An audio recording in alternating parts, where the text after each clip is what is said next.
Do you feel lost when picking stocks? The secret weapon of professional investors is a stock screener. Today, I'll show you step-by-step how to use one to find winning stocks. Fast, simple, and beginner-friendly. Whether you want high-growth tech stocks, undervalued gems, or safe dividend plays, this video will show you how to filter thousands of stocks in seconds. First, pick a good stock screener.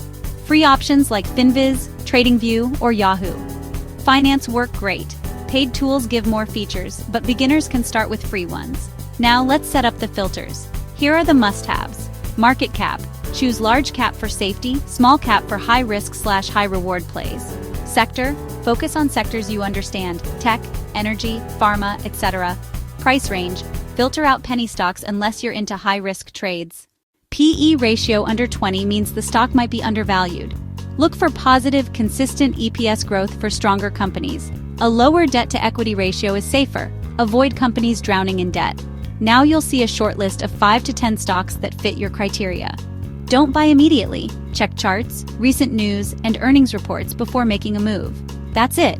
In just 5 minutes, you can filter out the noise and focus on quality stocks. Like, subscribe, and share this video if you found it useful, and let me know what stock picks you're watching this week.